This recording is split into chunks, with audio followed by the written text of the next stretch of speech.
diz? Amém. Glória a Deus, boa noite, igreja.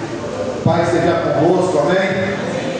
Irmãos, que alegria quando eu vejo Deus usando essas meninas dançando, né? Tem algumas igrejas que condenam, julgam que diz que a igreja não é lugar de dança.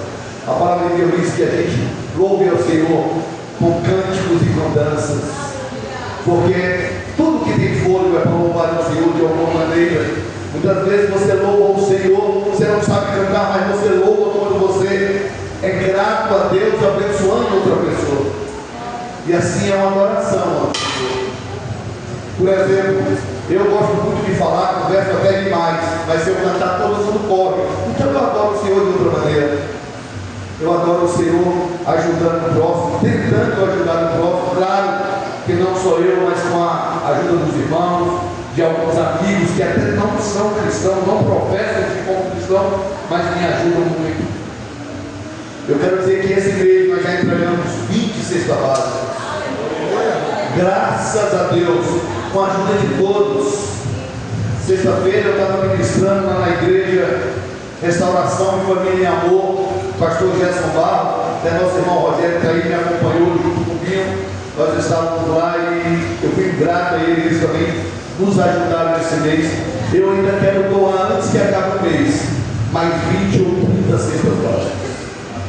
Né? Nós precisamos de ajudar, tem muita gente com fome, tem muita gente passando necessidade e precisa de ser ajudado.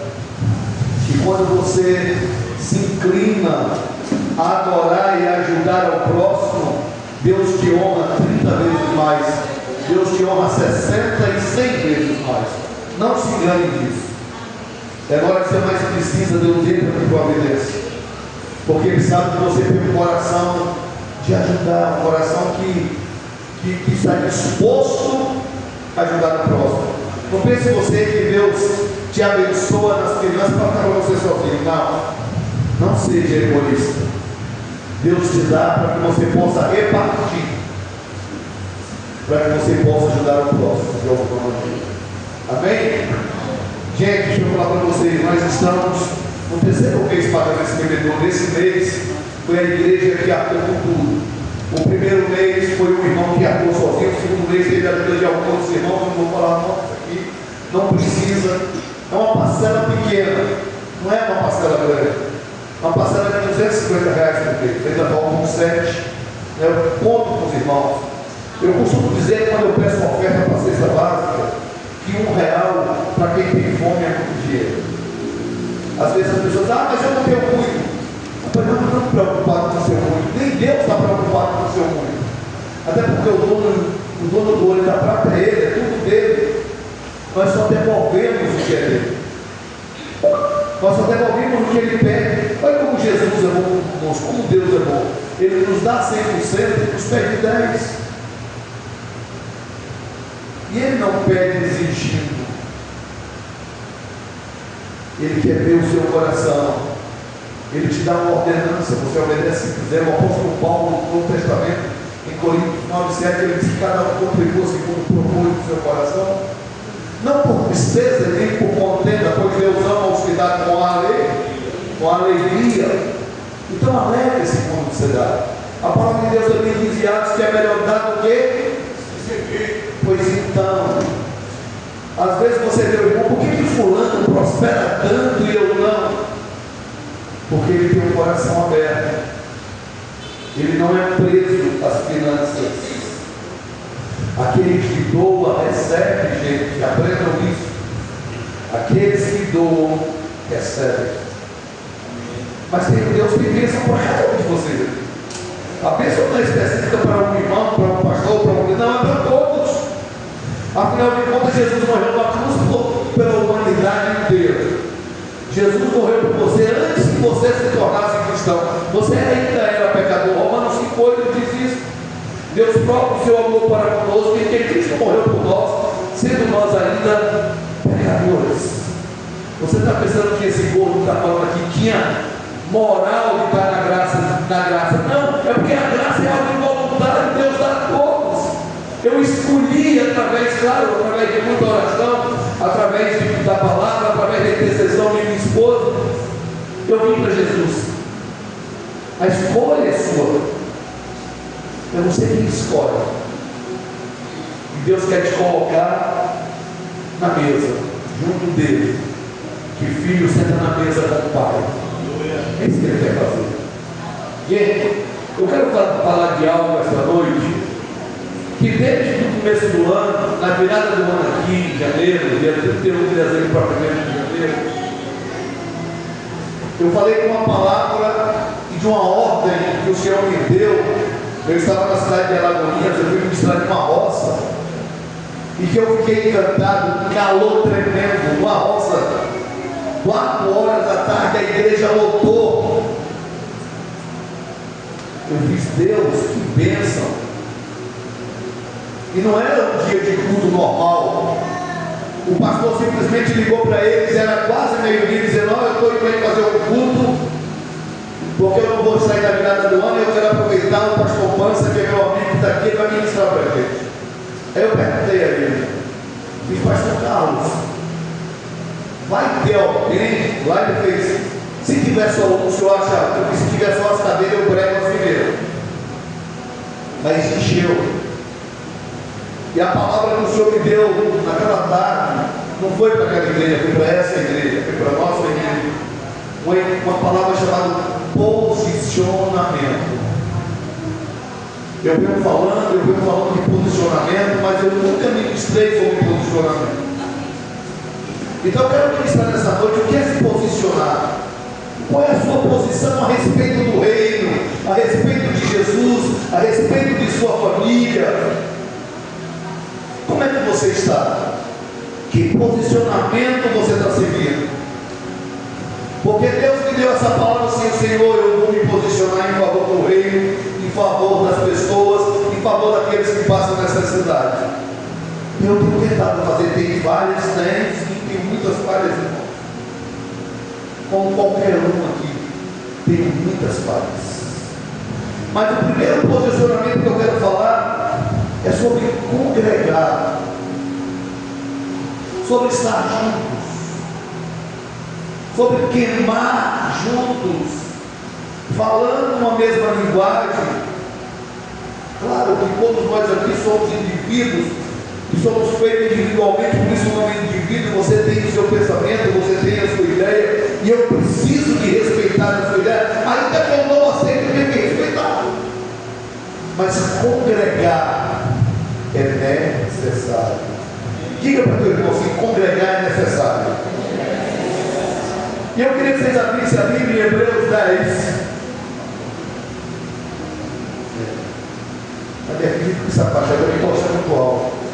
E é justamente isso. Felipe, faz favor, Felipe.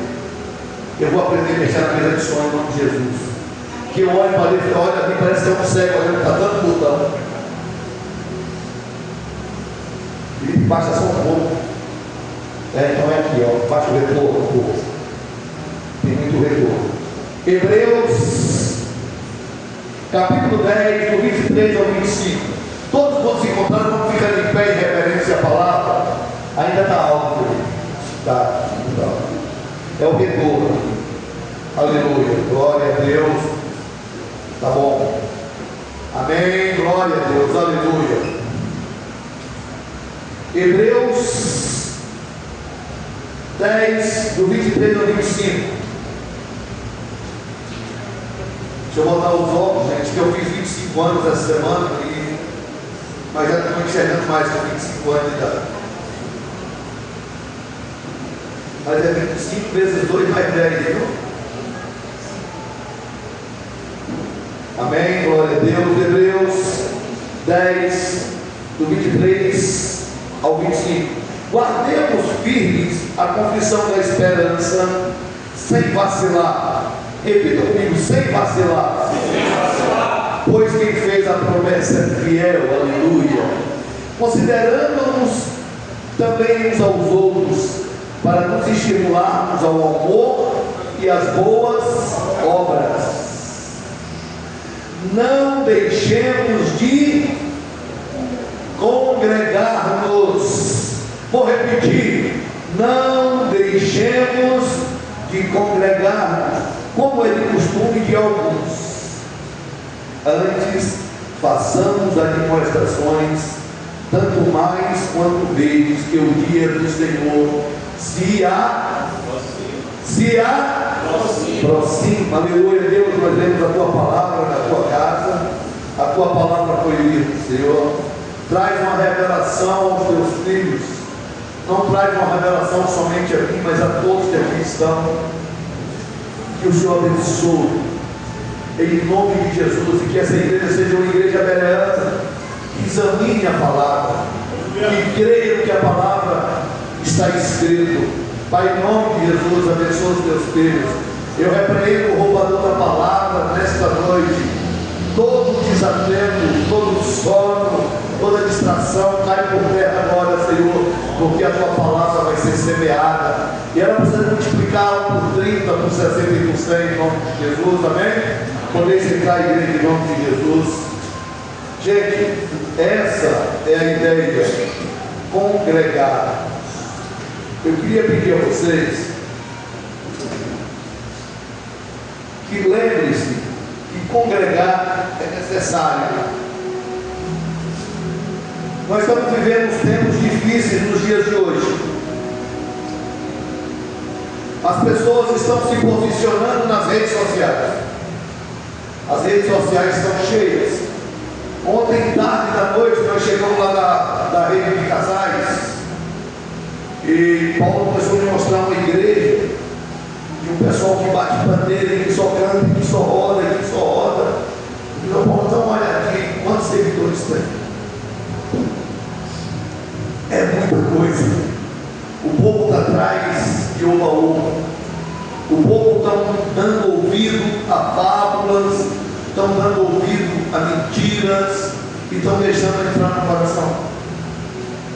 Tem pessoas que acham que conseguem congregar em casa.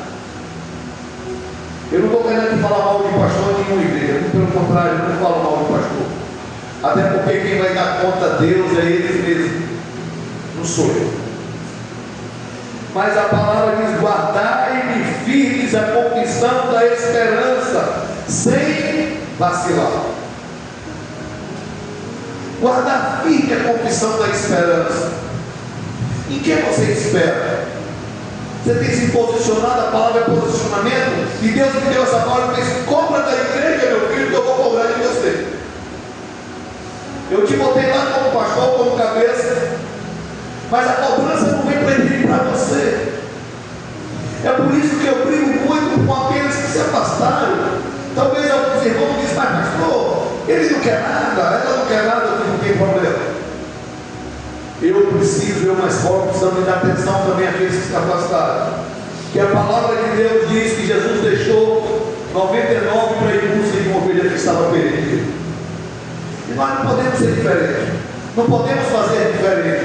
O meu posicionamento é justamente esse: pastorear. Eu falei aqui na quarta-feira que tarde nós fizemos um culto fúnebre de Juninho, e a Rita estava aqui já de noite. Inclusive o pastor Adoni, que é filho dela, ministrou aqui, e ministrou uma palavra que me encheu de esperança. Como está dito aqui neste lugar, muito cheio de esperança, quando ele diz assim: mesmo na dor, mesmo na angústia, mesmo na luta, alguns dos irmãos conseguem frutificar.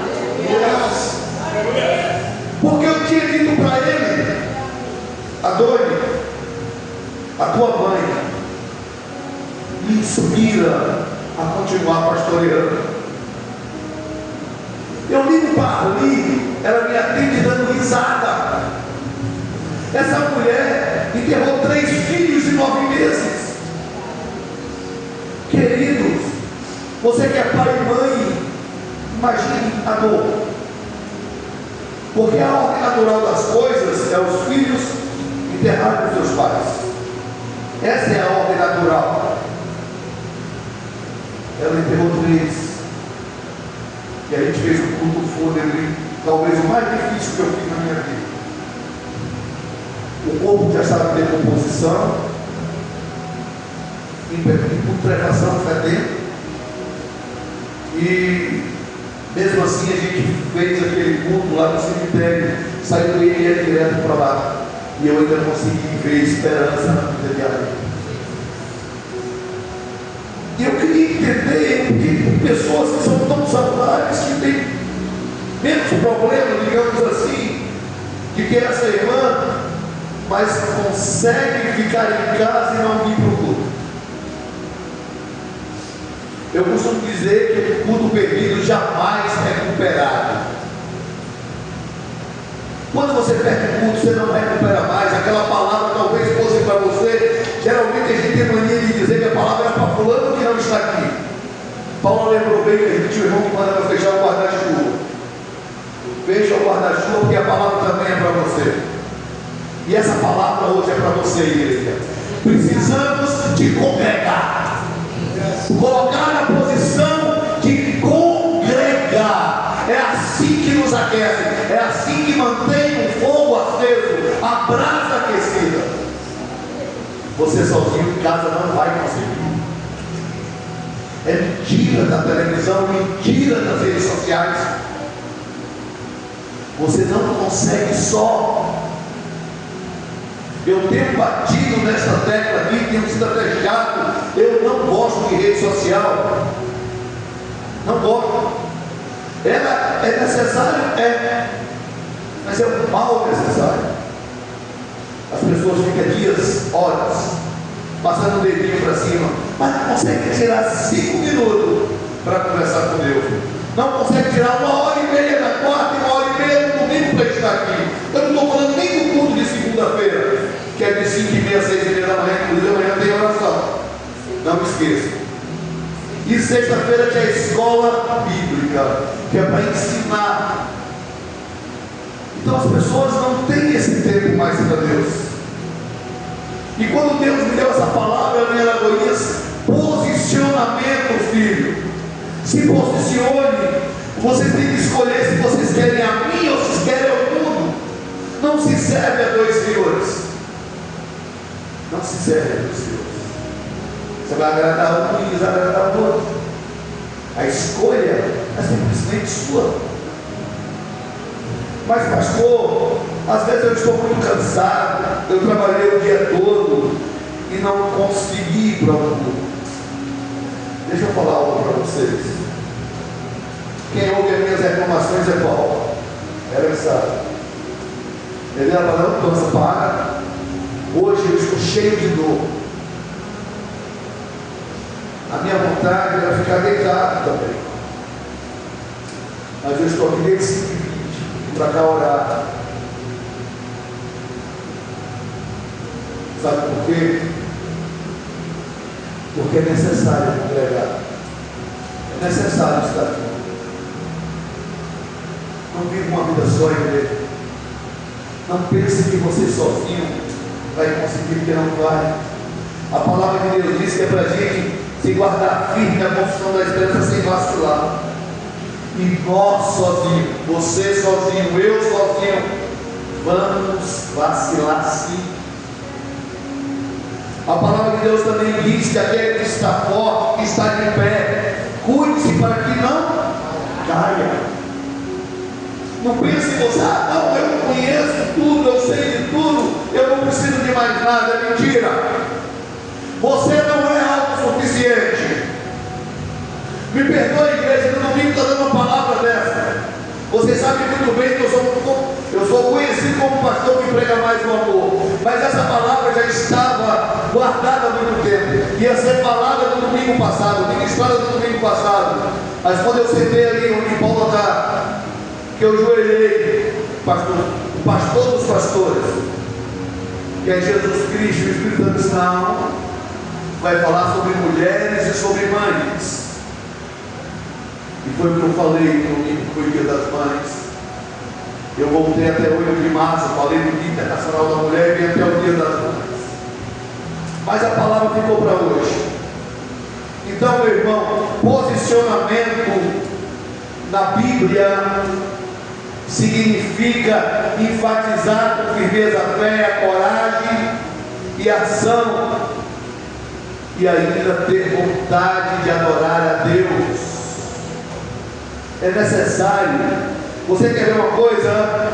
Se vocês quiserem abrir, bem, se não conseguirem, ouçam. Porque a palavra de Deus diz que tem ouvidos, ouçam, o Espírito diz às igrejas. Em Tiago 4,13,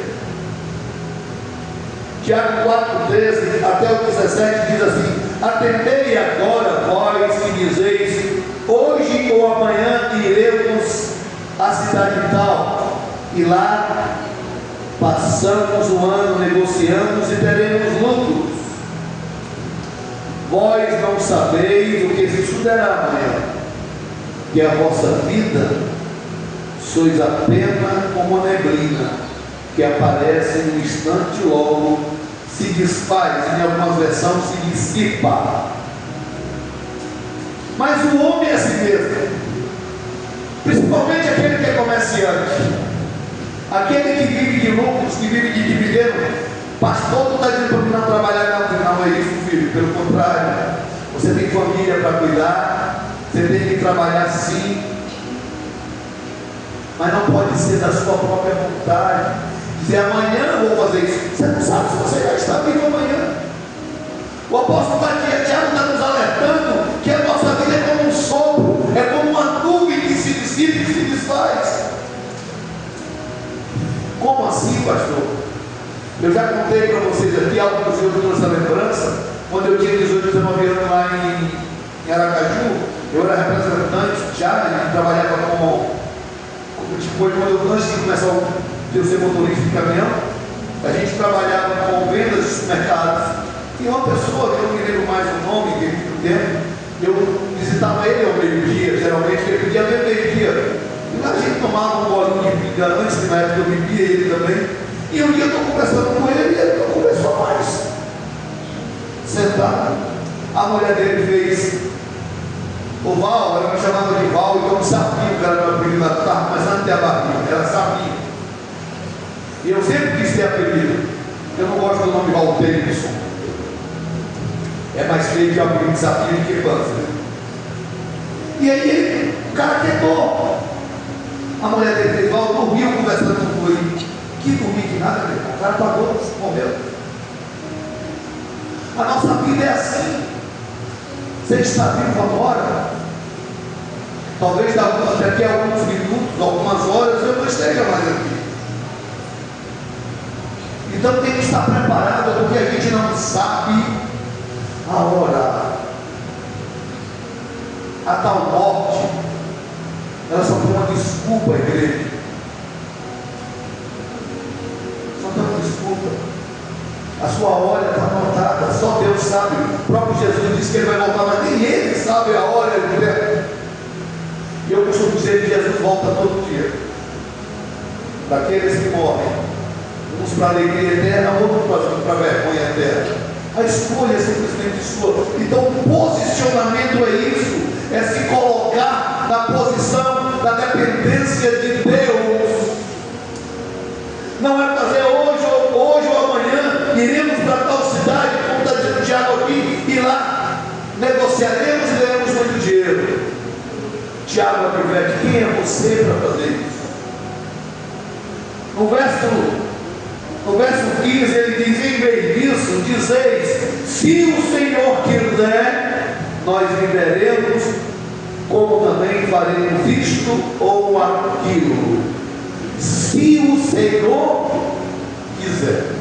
Gente, não tenta fazer pelas suas forças. Você não vai conseguir. Você até consegue um certo tempo, depois acaba. Eu vou dar um exemplo. Aliás, eu vou dar dois exemplos. Eu não sei nem em que ano foi construído aquele navio Titanic. Fizeram o filme, mas aquilo é uma realidade. O dono do navio, o empresário que construiu aquilo, disse que nem Deus afundaria aquele navio. Ele não acabou nem a primeira viagem. Ele não conseguiu acabar a primeira navegação dele. A origem, ele saiu de uma origem, mas no destino ele não conseguiu chegar.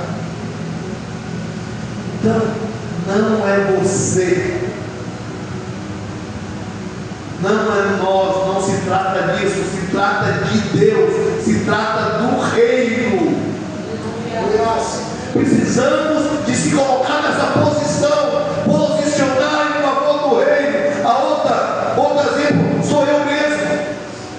Eu comecei a ganhar dinheiro. Eu achei que com dinheiro eu precisava mais de Jesus e botei uma caixa de sapato, dizer assim, está perdido aí. E Jesus estava só analisando e olhando como é bobo. Olha como é bobo. Coitado. Ele deu corda, quando ele puxou, acabou, meus queridos. Não tinha mais dinheiro. Paulo reclamava que a gente não tinha nem casa para morar, morava bem, mas morava de aluguel. E ele dizia para mim, nada mesmo, escolhe a casa para você morar que a gente consegue pagar. Chegamos numa situação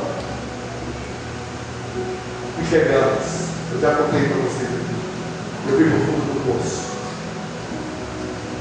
Você sabe por quê? Porque eu tentei andar com minhas próprias pernas. Eu tentei fazer o meu caminho sem Cristo. E você não vai conseguir.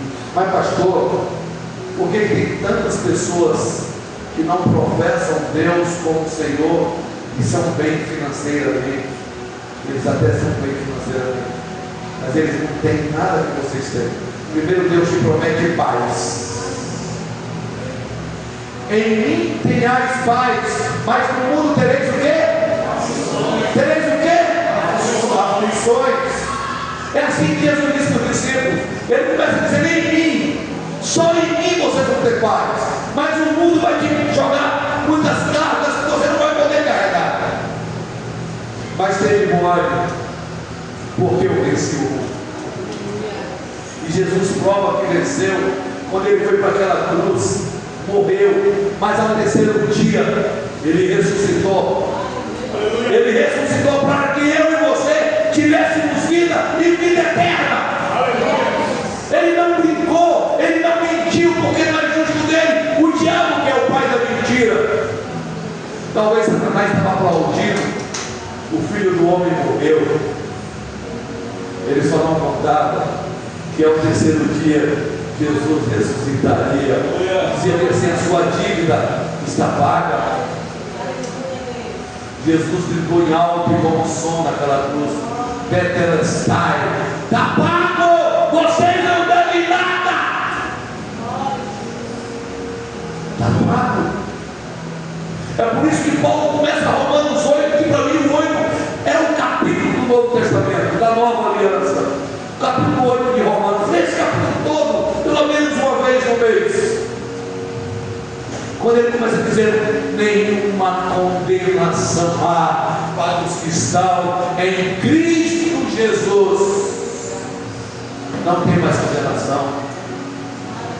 Mas o mundo mente, te levando a outras vertentes.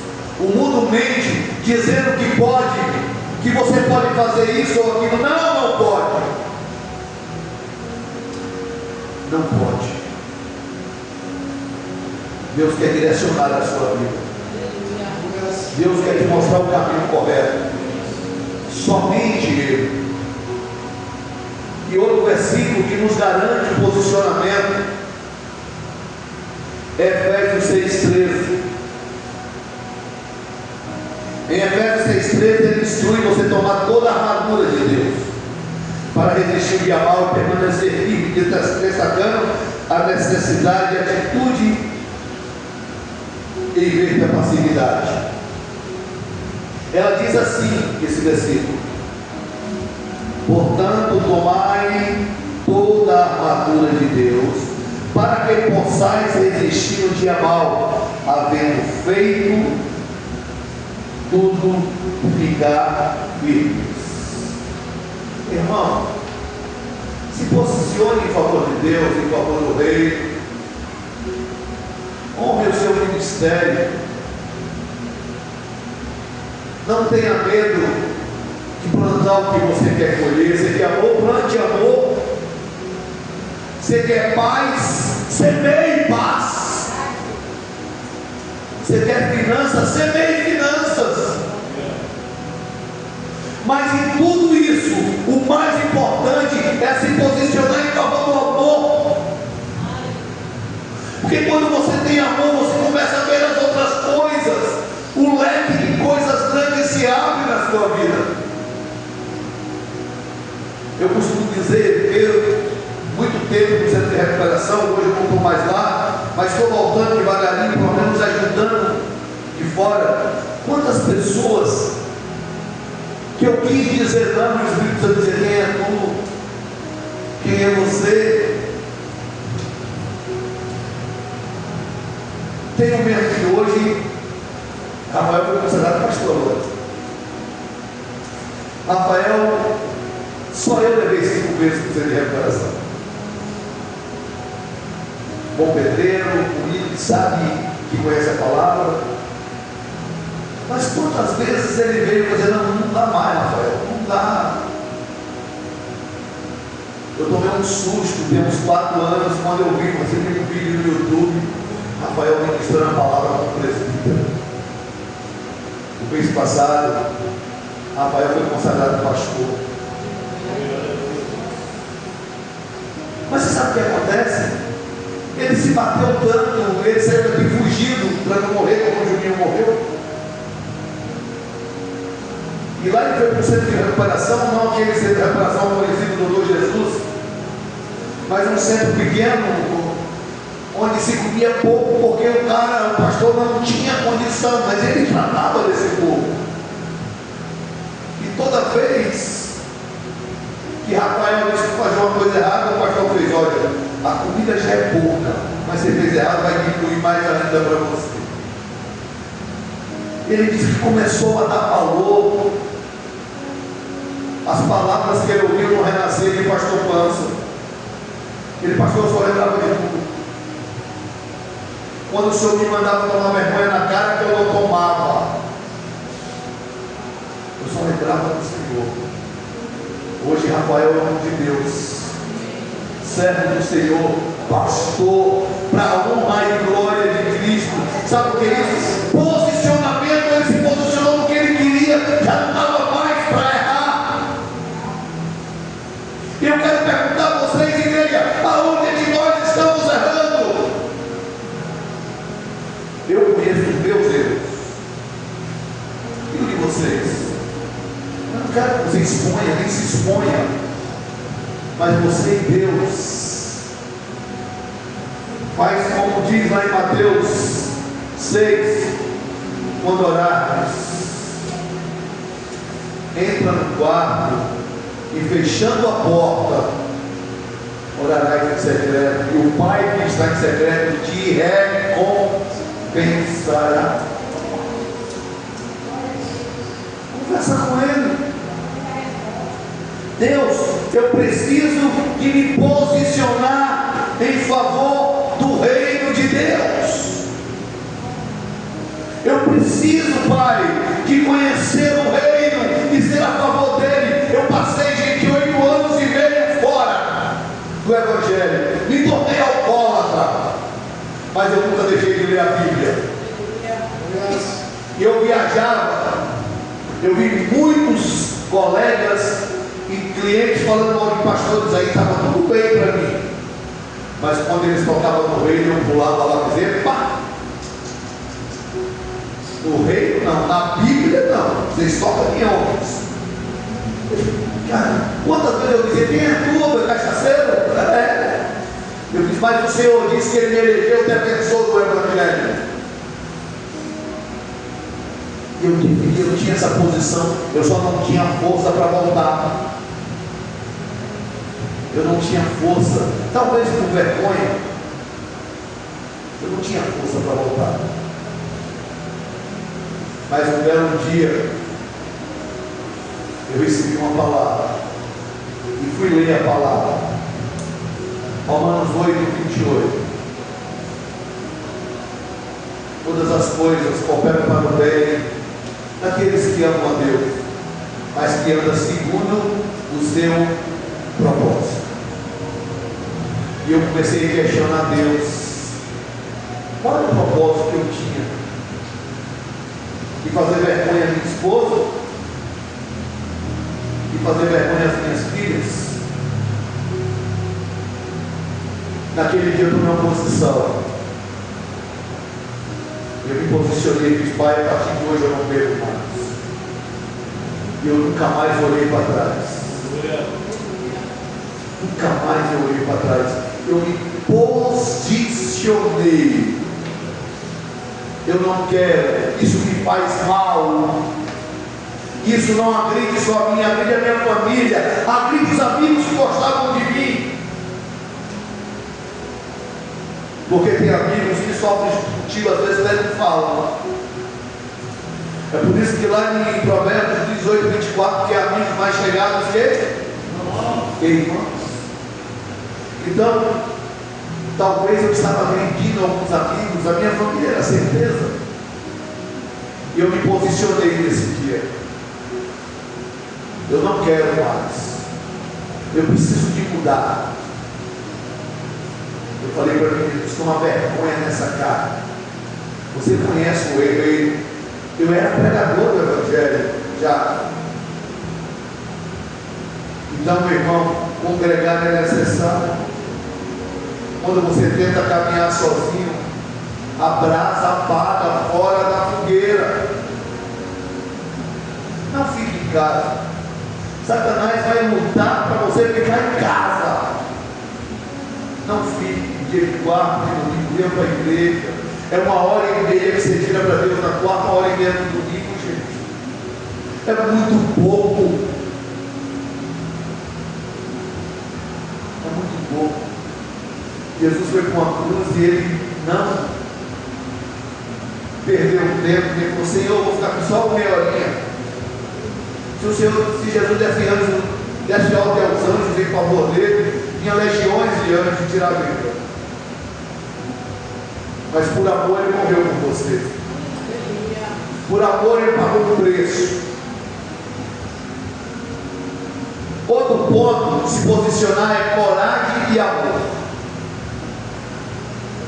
1 Coríntios 16, versículo 13 e 14 diz: estejam vigilantes, mantenham-se firmes na fé, sejam homens de coragem, sejam fortes e façam tudo com amor. Meu irmão, estejam vigilantes. Não é brinquedo, não. Você precisa de vigiar. Orar e vigiar e sem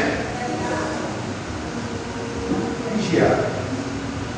Eu ministrei na sexta-feira lá na pastor Jéssica sobre oração. E eu peguei a base da oração como estilo de vida. Quantas pessoas que se intitulam crentes, cristãos, mas não tem tempo para orar? Não tiram tempo. Acordam atropelando tudo, como se não tivesse um Deus, como se não devesse adoração a Deus. Eu tenho adoração a Deus, deve. Tudo que você é, tudo que você tem e que você vinha ter porque Ele deu para você. Então você tem que adorar a Deus. Adoração muda projetos. A oração, como estava lá o tema da igreja que eu achei maravilhoso, a oração muda destino e estabelece propósito. É preciso, igreja, com coragem e com amor. Satanás vai lutar para que você realmente não venha para a igreja. Essa é a ideia dele. Mas você sabe por quê? Porque ele sabe que Deus tem um plano na sua vida e que você vai destronar o inferno. Mas o problema é se colocar na posição. Seja homem de coragem, mulher de coragem, diga: Senhor, eis-me aqui, eu estou pronto para ser usado. Pessoas vão te dizer que você não está, mas Deus está te dizendo: você pode, você deve ser um homem corajoso e um homem amoroso, uma mulher corajosa e uma mulher amorosa. Isso é se posicionar em favor do rei. Eu me lembro, a minha primeira ministração para um grupo grande, eu novo na fé, foi na Domé, que é uma reunião de empresários. Moço, quando eu vi ali no hotel Itajubá, empresários conhecidos aqui na cidade, eu nunca tinha ministrado, eu achava que essas pessoas estavam acima de mim. A perna tremia. E eu fui orar ao Senhor, sabe, tranquilo. E o Senhor fez: fica tranquilo, que eu colocarei nos seus lábios as palavras certas.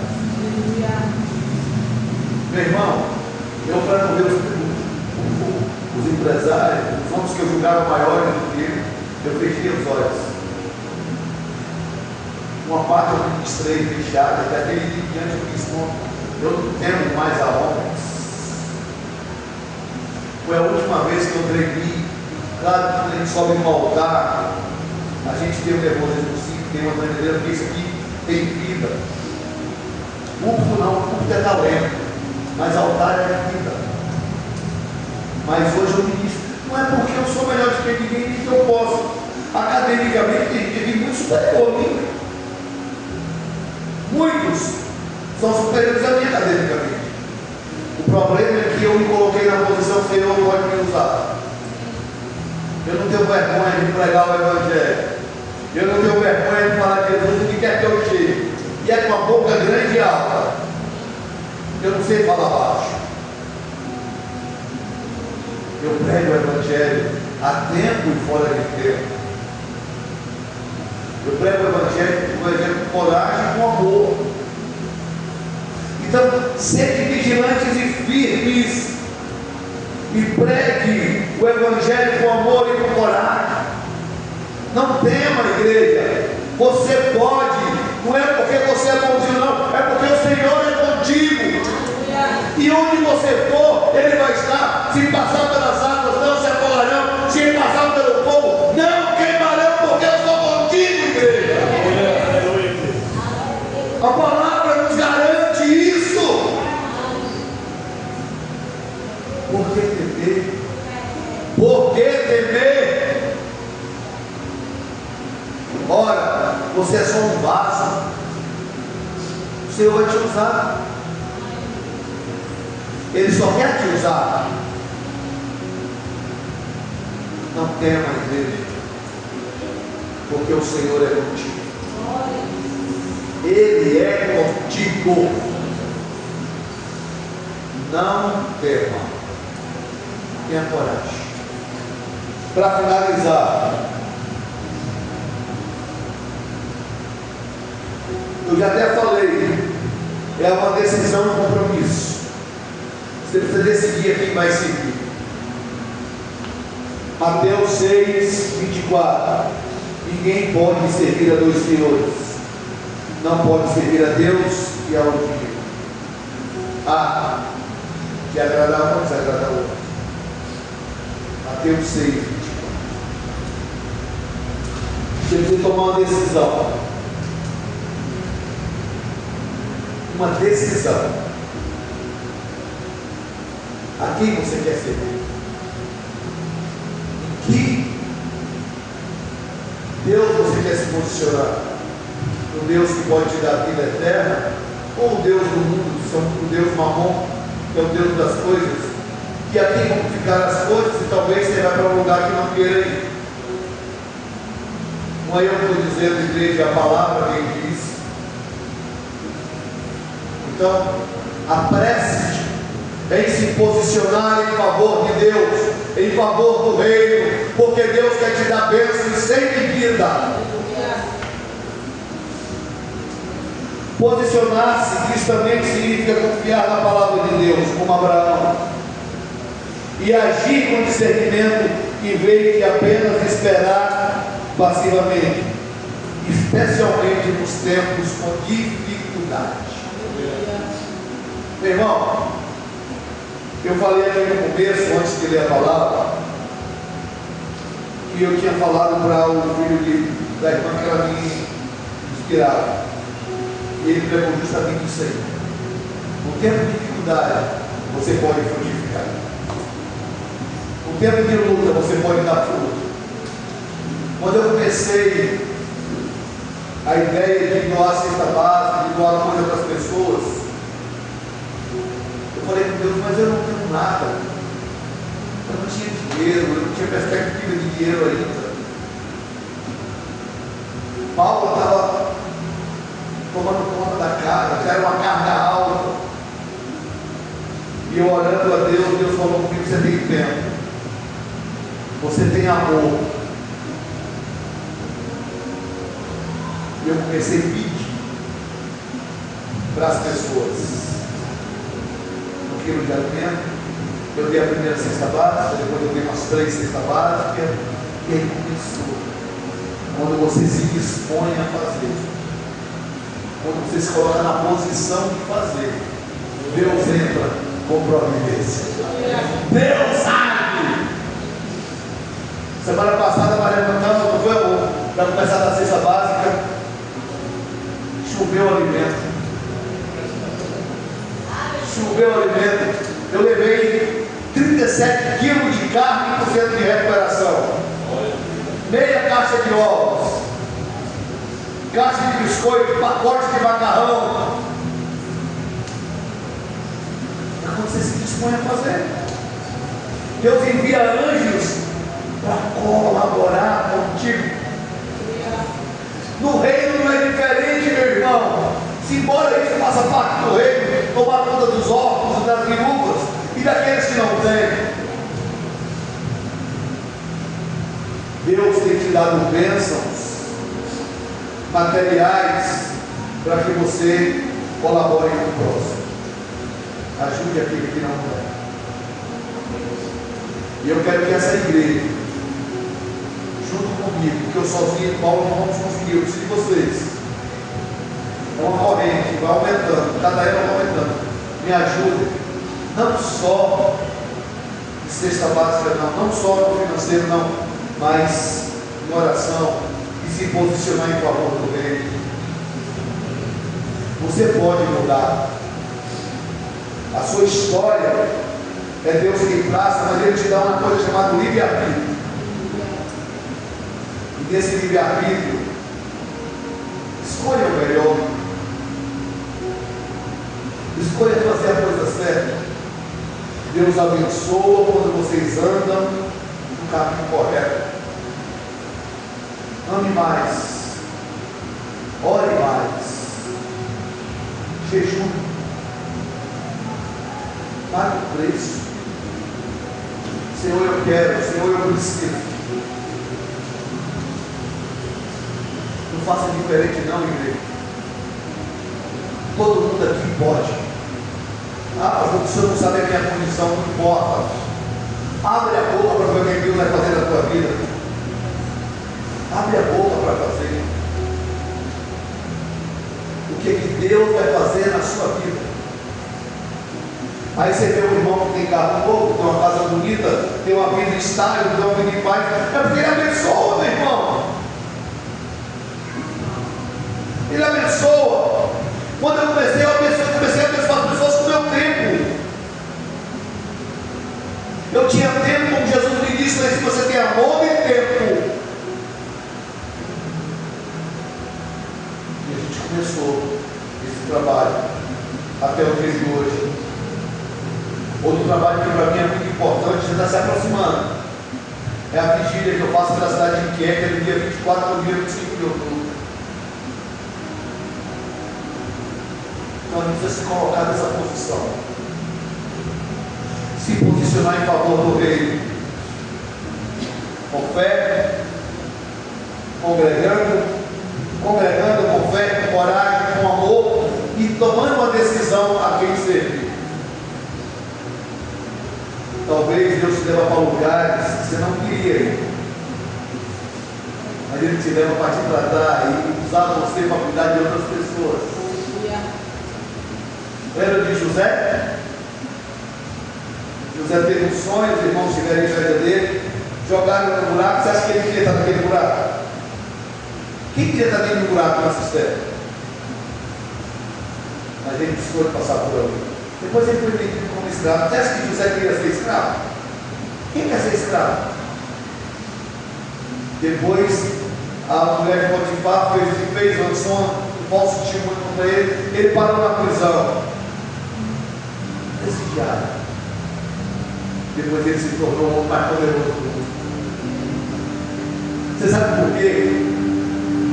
Porque José se posicionava em favor de Deus. Quando ele foi jogado no buraco, a palavra diz que Deus estava com José.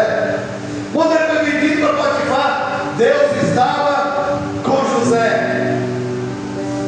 Quando ele foi para a prisão, Deus estava com José. E José nunca atribuiu nada a ele. Quando o faraó perguntou: você pode revelar o meu sonho? José não disse: eu posso. Ele vai dizer: eu não, mas o Deus que eu sirvo pode. Então, meu irmão, cria coragem para dizer: eu estou aqui, eu quero ser usado, eu quero ser usado, eu quero ser diferente. Isaías fez isso, José fez isso, Davi fez isso, Abraão fez isso, Moisés fez isso, Paulo fez isso. Agora depende de você. Não é mais a época deles, é a nossa época. Agora depende do pastor Pança, pastor Júlio, do irmão Fábio, do irmão Sérgio, do irmão Daca, de todos. Precisamos ser só uma corrente, igreja, um elo só, falando um idioma só. Amém? Amém? Vamos colocar em pé. Eu quero fazer uma pergunta que eu sempre faço. Quem estava afastado de Jesus e quer voltar, quer tomar uma posição de se colocar no reino de Deus? Ou aquele que não tem Deus, professamente falando, que quer falar que Jesus é seu rei. Eu não digo aceitar Jesus, eu não falo apelo, porque Jesus é o melhor que eu posso te oferecer. Eu acho que era o contrário, você tem que apelar para Jesus te aceitar. Mas mesmo assim, Jesus diz, ele diz em João 15: não foi vós que escolheste a mim, fui eu que escolhi a vós. Então você é o escolhido de Deus. O que falta é você vir à frente e perante os homens confessar que Ele é Deus. Quando você vem à frente e confessa que Ele é Deus, Ele vai te confessar diante do Pai. Ele vai te confessar diante do Pai. Aleluia. Tem alguém bem lá na frente que não tenha vergonha? Hoje é a hora e o dia. Talvez amanhã pode ser muito tarde. Amém. Pai, nós te louvamos, nós te bendizemos por este encontro, nós te bendizemos por esta noite, nós te bendizemos porque Tu és santo, porque Tu és Senhor, porque Tu és Deus. Muito obrigado, Pai. Obrigado por mais um culto. Abençoa os teus filhos, abençoa cada família aqui representada nesta noite, e que eles realmente se posicionem em favor do reino de Deus, que eles se posicionem em favor de ajudar o próximo, de cuidar daqueles que não têm nada, mas em especial cuidar da sua família, cuidar dos seus. Em nome de Jesus nós te louvamos, te bendizemos. O povo de Deus diz: amém. Que o amor de Deus Pai, que a graça do Deus Filho, e a consolação do Espírito Santo seja com todos hoje e para sempre. Amém. Abraço, irmão. Deus te